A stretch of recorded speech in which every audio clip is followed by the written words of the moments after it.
This has been one of the most fun videos I've made so far, and I'll tell you why. This is a review actually, a review of sat-navs, and we have been out today deliberately trying to get stuck. Now you might have... No, we've been out deliberately trying to get me stuck. Yeah, trying to get Sue stuck. Someone's been watching my driving on YouTube and have realised I need help. With this, I don't know if you've seen the previous video that we've got on there that Mark got kind of stuck between two houses. Yeah, I've been stuck between houses. I've got stuck going up Ardnott Pass. Trying to go up Ardnott Pass. There's been a few occasions where I've taken my van a little bit further than it should have gone. So somebody has sent us the OHREX N76 sat-nav to review. But we're not going to just do a simple review. He's trying to get me stuck this time. Well, we're in Sue's van. So we're going to try and get it stuck. Or get the van stuck, should I say. So, yeah. Let's go and we'll see where we get to. Let's see what happens. So, an unboxing. We don't really do unboxing, so this is going to be the fastest unboxing you get to see. You get the sat-nav. We'll come to that in a bit. You get a bit of paper bag which the sat-nav comes in. You get a manual. We're not going to use that. You get an holder. You get various kinds of holders. You get the little cable, the USB-C. It charges off the USB-C. You get a cigarette lighter holder, charger, and that's it. And it all comes packaged in this really nice cardboard box. So we're going to throw the sat-nav away, keep the box, and put something in it. No, we're not. We're going to set it up. So we'll get it set up. Okay, so here we go. Sue's van looks like the Starship Enterprise. Right, so we've got the TomTom there. That's the TomTom 7-inch. We've got the TomTom 6-inch car sat-nav, and we've got the OHREX. What's that? Is that a 7-inch? That looks like a 7-inch as well. So there you go. We've got all those. We've also got this Android, and we've also got the phone. Right, so we're going to put them all on silent except for the OHREX, because we don't want to get bombarded by loads of instructions of where to go. But we're going to keep an eye on each one of them. We're going to see which one gets us to where we want to go and does it the quickest, safest possible route. And see if anyone actually blinks. Well, see if anyone stops us from making stupid mistakes. That's the main thing. So yeah, let's set off and see where we get to. We're going to put a destination in here, in each one, and Sue's going to drive and get us stuck. Hopefully not. Let's give it a go. Let's put a destination in. Right, you know a destination around here that's got a low bridge, don't you? Yeah. So we're going to plug that into all of these sat navs and see what happens. So here's a bridge that we can fit under. It's saying it's 12'9", and we know we can fit under this one. So all the sat navs, they're all happy. They're all happy. They've all let us go underneath this one. Right, from a driver's point of view, are you finding any of them better or not as nice? Well, I don't like yours. Why is it all grey? Yeah, my one is all grey. Sue's, the new OHREX thing, has got some nice colours coming up on the screen. It's got, yeah, it's got nice colours. And what I will do is, response-wise, look, how quick are they catching up with where we are on the map? I'd say the TomTom 7-inch is slightly quicker than the OHREX. So that's an important consideration on things like roundabouts when you're trying to locate where you are on a roundabout, which turn off to make. Well, we'll see, because when we get to this roundabout up here, I'm going to take the wrong turn. Oh, right, okay. I didn't realise we were going to do that. Yeah. So we're going to try and fake them on or fool them on a roundabout as well. Mine is already flagging up some traffic issues, which yours has already got. You can see you've got orange lines on your map. They're all flagging up traffic issues now. This is actually telling me that there's a one-way street here as well. I don't know if the other ones aren't. Yes, mine is. Mine is, although mine is not as clear as yours. I've got sort of grey road and arrows. This one is as well. These two are not. So the Google Maps and the Android are not telling us what is one-way streets and what isn't. So we're stuck in traffic at the moment. Okay, so all the sat navs are on the roundabout at the moment. They're all taking us. They're all taking us in the correct direction, and we should be coming off of this exit here, but we're not. We're going to deliberately go wrong, and we're going to go underneath a low bridge, and we're going to see which one flags up and says recalculating route. Okay, it's straight ahead. It looks like it's going to take us there. Well, they all look like they're taking us there at the moment. They've all recalculated and all taken us to... No, yours is telling us to turn around at the next roundabout. We've pulled over just to show you that the TomTom has just rerouted. The car sat nav, the Android, the phone and the Android and everything else is all taking us under the bridge. The TomTom is not, and the HGV is not. The OHREX is flagged up with a screen of danger. So that's it's asking us, do we want to accept the route?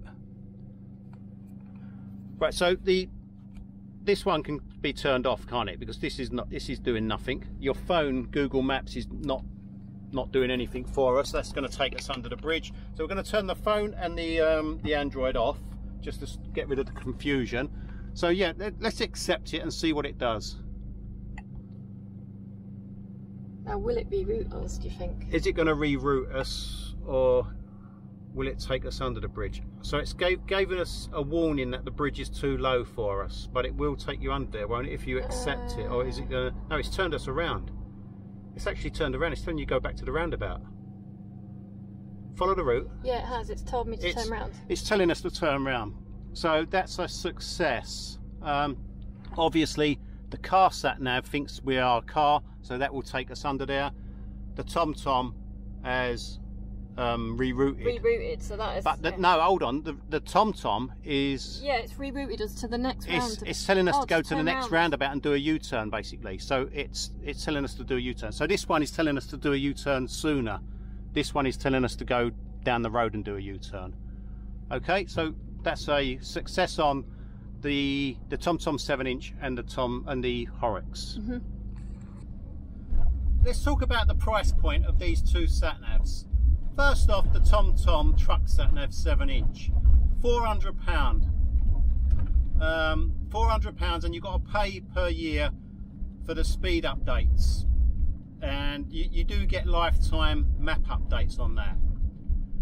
The HGV, everything free updates, free lifetime maps, free speed camera updates, and everything else. How much is it?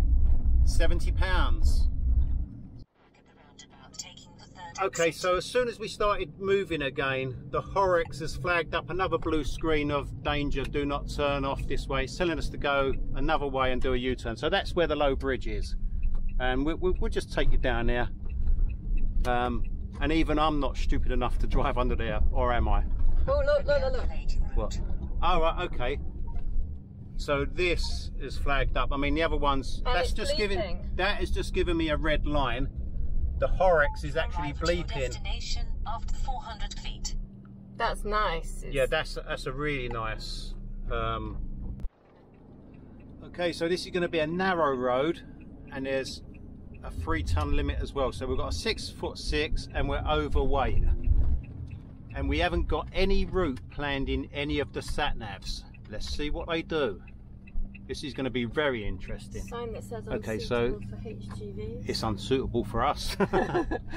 So yeah, we haven't got a route planned. We have not told them that we're actually going down here. Will anyone tell us? Will anyone tell us that we're going wrong? Come on, sat nav. Come on, little sat navs. Come on, we're rooting for you, and the road's getting narrower. Okay, so that's the information that we've got from the HGV. We've got nothing from the car sat nav because obviously it thinks we can go, and the HGV motorhome sat nav has just given me a red line. There's no information whatsoever. I don't know if you can hear, but it is actually blinging as well. Yeah, you can hear that. It's come up with a warning.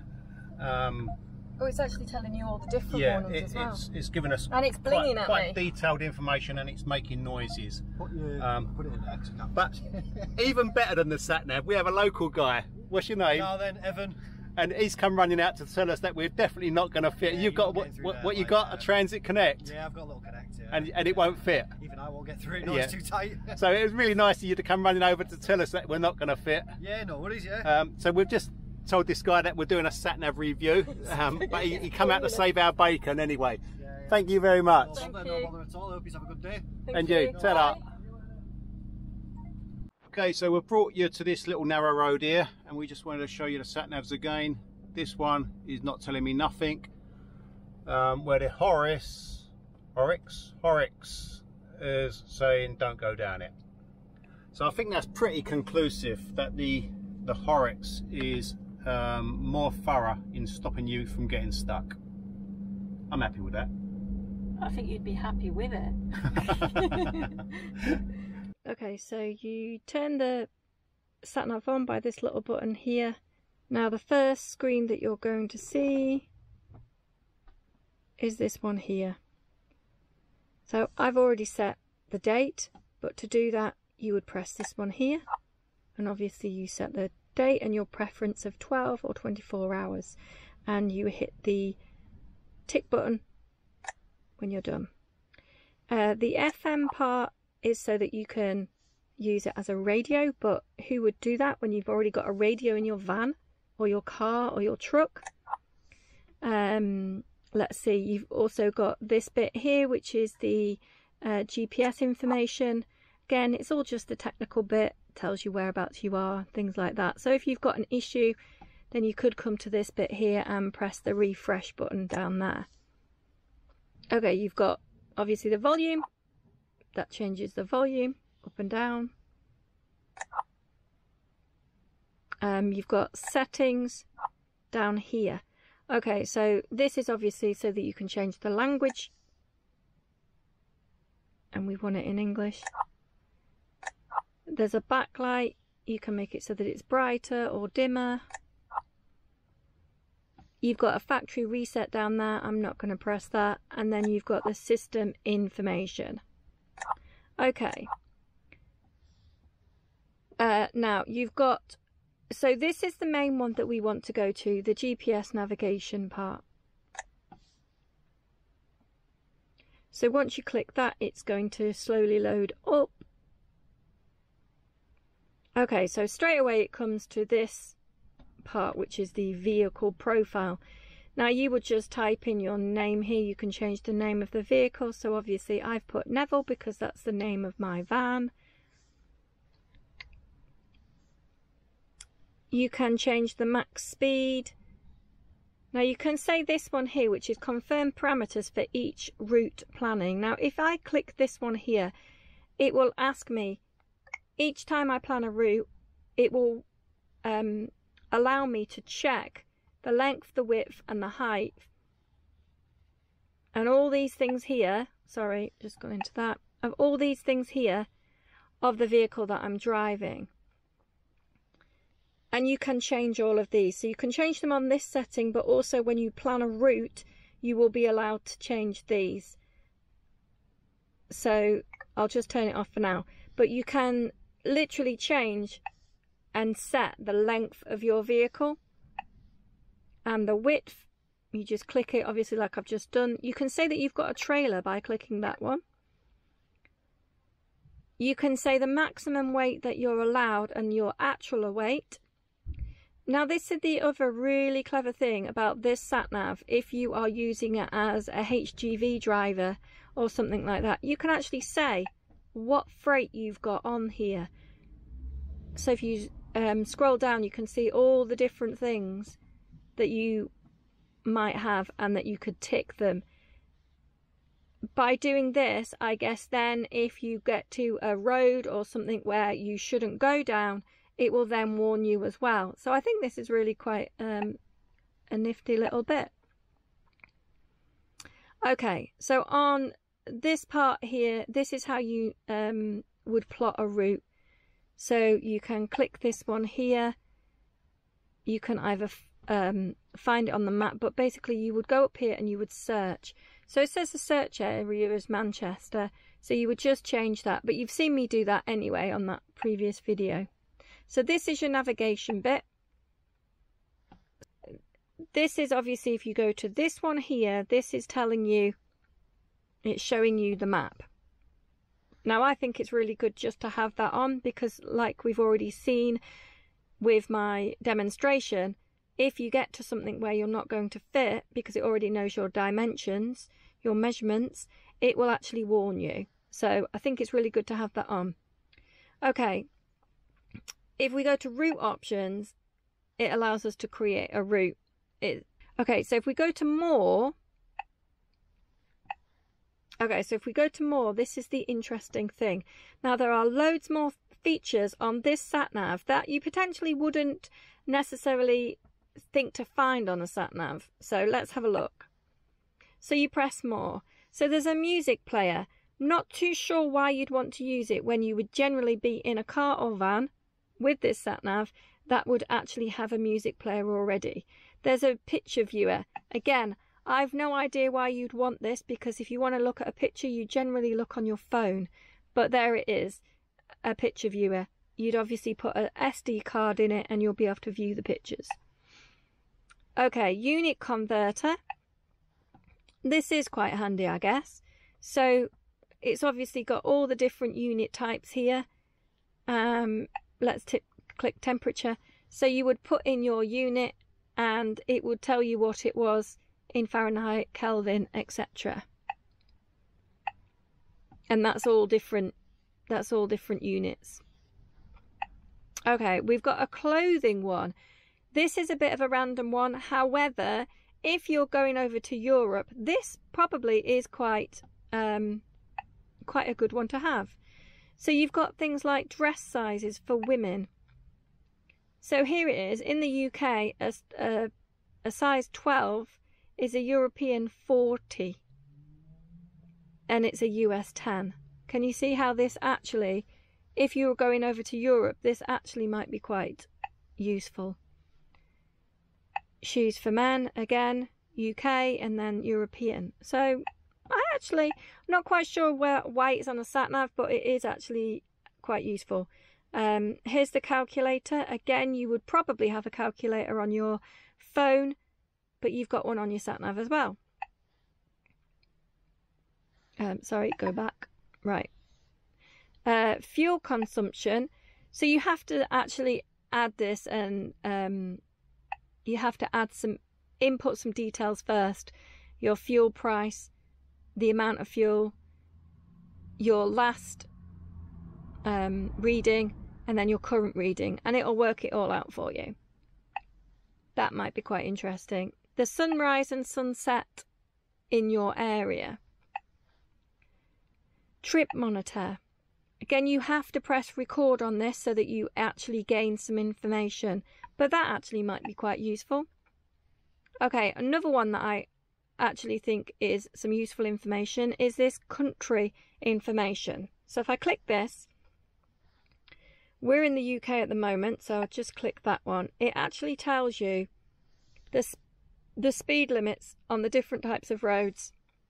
It tells you the emergency phone number for that country. It tells you how much blood alcohol content you're allowed to have as a maximum, and it tells you the other information, which is a visible vest is required. Down the bottom it says snow chains recommended in winter.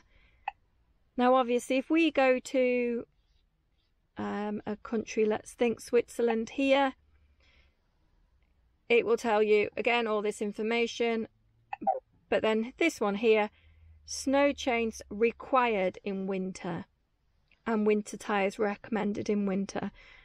So yeah, this is useful information, which actually is a good place to have it on a sat-nav. This one I'm not quite so sure. So that's the last bit for that. And yeah, overall, hang on, sorry, one more little bit. We've got the settings down here, and this allows you to, obviously, I mean, it's very self-explanatory really. the sounds and the warning, so you can change the voice language and who it is. There are multiple ones to choose from.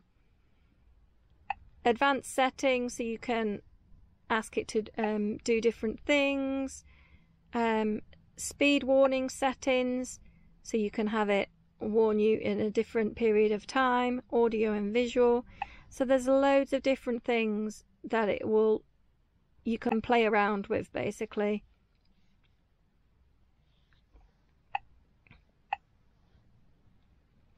Okay, right. If you're going to be using this sat-nav because you're driving a HGV truck, this bit here might be really useful for you, which is the driving time management. So you can click ask for waiting times. You can configure driving timings. Now, I just know that HGV drivers can only drive for a certain length of time. I have no idea what that is, but you will do as a HGV driver if you're using this sat-nav for that. But basically, you can click this button here. If you've got two drivers, you obviously click that. But you can change all these settings. So maximum continuous driving time. I've put it down as 2 hours because I tend to fall asleep. So after 2 hours, I am sure it will give me some kind of warning, or it will give me a warning before the 2 hours. You can change all these, as I say. So you're getting a minimum break of 15 minutes, but you can change it. A maximum break of 45 minutes. Maximum daily driving time, 9 hours. So you can change all these. Here we go. This is the warn in advance. So for 10 minutes before, it will warn me that I should be taking a break. I think this is a fantastic feature for a HGV driver. And for the price of this sat-nav, it is amazing. You've got a traffic bit here. You've got route settings. So you can change this here to route planning method, whether it's the fastest, whether it's the shortest, whether it's the most economical or the easiest. And then you can click these things whether you want them to be included or not. So I've clicked motorway, obviously, and there's all the different charges. The toll roads, the ferries, the unpaved roads, but you can click these if you wish or uncheck them. You've got a user profile, so you can have different drivers and you can edit it. Map settings. So again, you can change all these different things. You can change the vehicle. It is fantastic. I actually love this sat-nav. Visual guidance. So obviously tunnel view, if you go into a tunnel, it'll change. These are so in depth. So the regional bit, you can change it. So obviously the program language is English. You can change the units to what you want, because obviously sometimes you might not want miles and feet, so you can change it miles to yards and keep clicking it until it's the one you want. You've got a time zone, you can change that. Here's the trip monitor bit, so you can auto save it.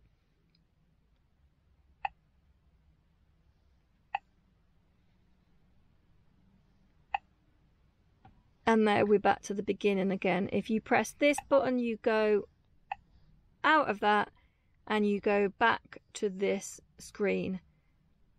I think this is a fantastic sat-nav, and I believe that you will think it's a fantastic sat-nav as well.